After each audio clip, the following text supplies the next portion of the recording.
नमस्कार दोस्तों। आज 21 मई 2025 के समाचार हम लेंगे, जो कि महत्वपूर्ण समाचार पत्रों से संकलित किया गया है। और प्रायः मैं ऐसे समाचार लेता हूं जो कि UP PCS pre, IAS pre और मेंस के लिए लाभदायी हों। वो मेंस के पॉइंट ऑफ व्यू से, स्ट्रेटजिक पॉइंट ऑफ व्यू से, ज्योग्राफिकल पॉइंट ऑफ व्यू से, विकास के पॉइंट ऑफ व्यू से या आर्थिक पॉइंट ऑफ व्यू से भी वो महत्वपूर्ण हो।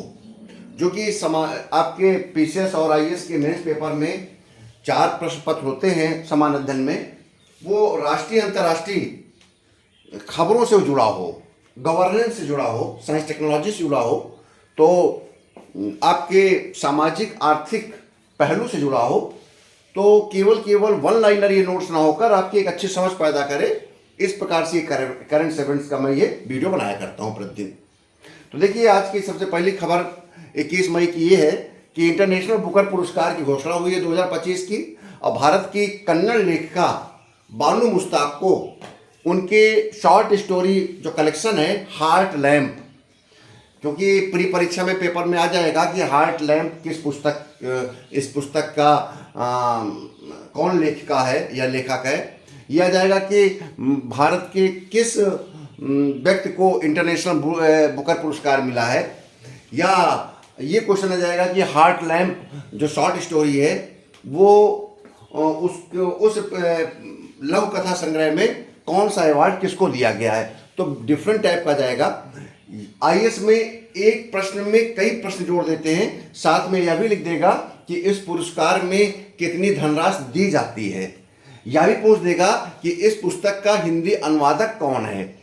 तो कई प्रकार के प्रश्न पूछे जा सकते हैं, इसलिए आप थोड़ा से जब भी आप यूपी पीसीएस प्री और मेंस के पॉइंट ऑफ व्यू से, आईएएस प्री और मेंस के पॉइंट ऑफ व्यू से पढ़ें, तो उसका थोड़ा सा हिस्ट्री जरूर याद रखें। ठीक है, क्योंकि मैं करंट इवेंट बता रहा हूँ, एक वीडियो में मुझे 4-5 बड़ी घटनाओं को लेना पड़ता है। तो आप जब भी इंटरनेशनल पुरस्कार पढ़ें तो आप देखें इससे पहले भारत में किसको मिला है, आप यह देखें कि इसकी शुरुआत कब हुई थी, यह भी पढ़ लें कि इसमें कितना पुरस्कार दिया जाता है। ठीक, तो इस प्रकार की जानकारी रखेंगे तो अगर आईएएस प्री में पेपर ये क्वेश्चन बनेगा तो आप अच्छे से कर लेंगे। ठीक, यूपी पीसीएस में तो फैक्चुअल आएगा, लेकिन सिविल सर्विसेज में जो क्वेश्चन आते हैं जनरल स्टडीज में, वो थोड़ा सा डीप स्टडी मांगते हैं। ठीक, नेक्स्ट है CPEC, China Pakistan economic corridor. अभी आप देख रहे थे कि अफगानिस्तान ने जो ऑपरेशन सिंदूर हुआ तो भारत समर्थन किया। अभी दूसरे ही पल आपने देखा, ये 21 मई 2025 समाचार पत्र में आया कि जो अभी एक कॉरिडोर था चाइना पाकिस्तान इकोनॉमिक कॉरिडोर, उसमें अफगानिस्तान भी शामिल हो रहा है। और बीजिंग के विदेश प्रवक्ता ने बताया कि अब ये द्विपक्षीय ना होकर त्रिपक्षीय हो गया है।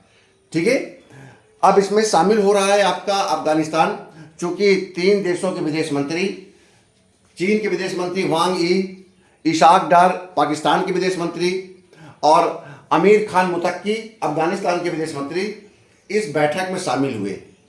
और ये तीनों मिलकर सीपीईसी जो अभी नाम है, हो सकता है भविष्य में सीपीएईसी हो जाए, China Pakistan Afghanistan economic corridor. Bharat हमेशा इसका विरोध करता रहा है। सामरिक दृष्टिकोण से ये भारत के लिए उचित नहीं है।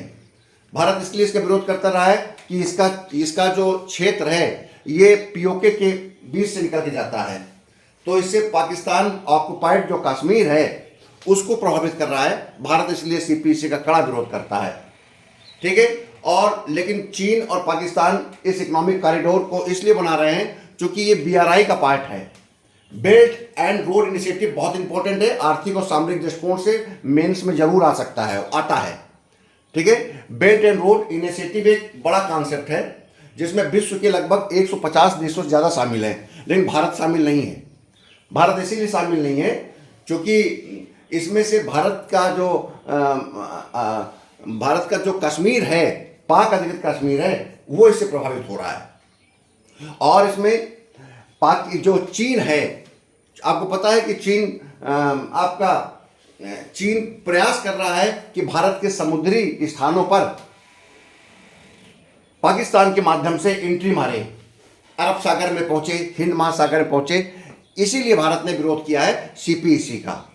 क्योंकि जब सीपीईसी के द्वारा इंफ्रास्ट्रक्चर तैयार करेगा तो पाकिस्तान के ग्वादर बंदरगाह तक चीन पहुंच जाएगा, और जब ये चीन पहुंच जाएगा ग्वादर बंदरगाह तक, तो इसका जो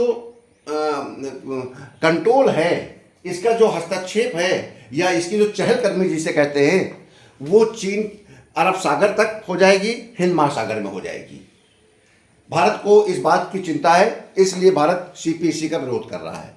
तो भारत को अपनी विदेश नीति को मजबूत करना होगा और कोशिश करना होगा कि सीपीईसी को बढ़ने से रोके। इसीलिए Bharat belt and road initiative में पार्टिसिपेट नहीं करता है, क्योंकि जबकि इसमें 150 देश हैं, मध्य एशिया, पश्चिम एशिया, हिंद महासागर को जोड़ेगा। भारत नहीं चाहता है कि चीन का हस्तक्षेप हमारे हिंद महासागर और अरब सागर में हो, लेकिन पाकिस्तान के माध्यम से वो कोशिश कर रहा है। और ऑपरेशन सिंदूर में आपको पता ही है कि जब पाकिस्तान ने एक्सक्लेट किया इसमें, तो चीन ने पूरा सहयोग किया। और भारत के प्रवक्ता ने बताया भी कि चीन के बने हुए ड्रोन, चीन के बने हुए मिसाइलें, चीन के बने हुए सामान को हमने मार गिराया है, वो पाए गए हैं। ठीक, तो सीपीईसी के अंतर्गत सड़क, रेल, ऊर्जा आदि का एसईजेड का निर्माण होगा। ये पाकिस्तान और चाइना का इकोनॉमिक कॉरिडोर है। अफगानिस्तान इसमें घुस रहा है, और जब इंफ्रास्ट्रक्चर रूप से डेवलपमेंट हो जाएगा तो हस्तक्षेप कहीं ना कहीं चीन का भारत के हिंद महासागर, अरब सागर में भी होने लगेगा। तो भारत ने अपनी चिंता इस बात की जताई है, इसलिए महत्वपूर्ण है। अगर ये पेपर में आ जाएगा तो आपको मैंने इसीलिए थोड़ा सा इसमें डिटेल में बता दिया है। ठीक, तीसरी बड़ी खबर ये है कि फ्रंट पेज की है कि छत्तीसगढ़ के नारायणपुर जिले के अबुझमाड़ क्षेत्र में 27 माओवादी मारे गए। कम्युनिस्ट पार्टी ऑफ इंडिया माओवादी, कम्युनिस्ट पार्टी ऑफ इंडिया के तमाम जो उग्रवादी संगठन थे, उन्होंने एक संगठन बना लिया था सीपीआई माओवादी। उसका जो महासचिव या शीर्ष कमांडर कहें, नंबाला केशव राव उर्फ बासव राव, 70 वर्षीय, ये मारा गया है। और इसी की सुरक्षा में जो इनके सिक्योरिटी गार्ड थे वो मारे गए हैं। मुठभेड़ में लगभग 25 सिक्योरिटी गार्ड लगे हुए थे, जो काफ़ी कमांडो टाइप के थे। उनको डीआरजी, इसका फुल फॉर्म है डिस्ट्रिक्ट रिजर्व गार्ड, सीआरपीएफ और एसटीएफ ने मिलकर मुठभेड़ में मार गिराया। अब आता है नक्सलवाद क्या है, तो इसकी पृष्ठभूमि को आपको जानना जरूरी है। जो भी आपके सामने आपका जो समाचार पत्र है, समाचार पत्र को जब आप पढ़ें तो जब भी बड़ी बड़ी घटनाएं हों तो उसकी पृष्ठभूमि को जरूर समझने की कोशिश करिए। ठीक, इससे क्या होगा, आपका किसी भी परीक्षा का मेंस का पेपर तैयार होगा।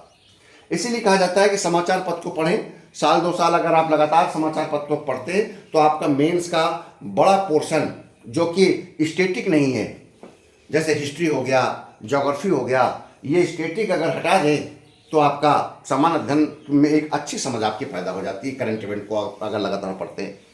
इसका पृष्ठभूमि ये है कि भारत में नक्सलवाद की शुरुआत 1967 में पश्चिम बंगाल में हुआ। और नक्सलवाद इसलिए बोला गया क्योंकि ये नक्सलवाड़ी गांव से इसका प्रारंभ हुआ था। नक्सलवाड़ी नाम था, तो नक्सलवाद वहीं से निकल के आया है।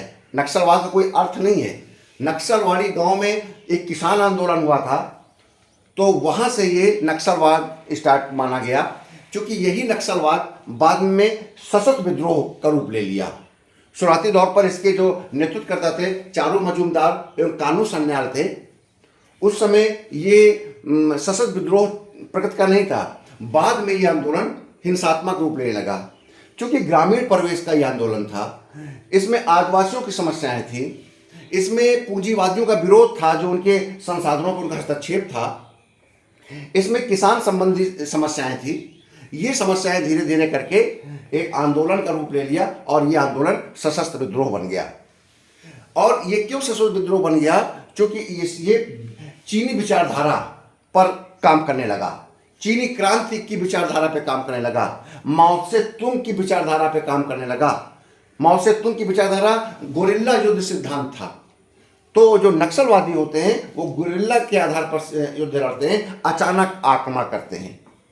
ठीक है, इससे हमारे बहुत से राज्य प्रभावित हैं। हमारे माननीय मुख्यमंत्री अमित शाह ने कहा है कि 2026 तक नक्सलवाद समाप्त कर देंगे। उसी की परिणति है कि आपका माओवादी कमांडर मारा गया। 27 अभी तक का, अब तक का सबसे बड़ा मुठभेड़ हुई है और सबसे अधिक एक बार में नक्सलवादी मारे गए हैं।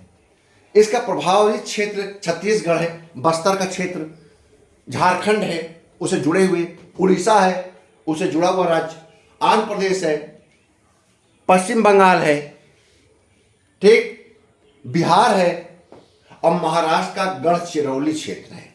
ये इसके प्रभावित क्षेत्र है। तो मुझे पूरा विश्वास है कि आपको 21 मई 2025 का करंट इवेंट की आपको सामान्य जानकारी प्री और मेंस के दृष्टिकोण से अच्छी लगी होगी।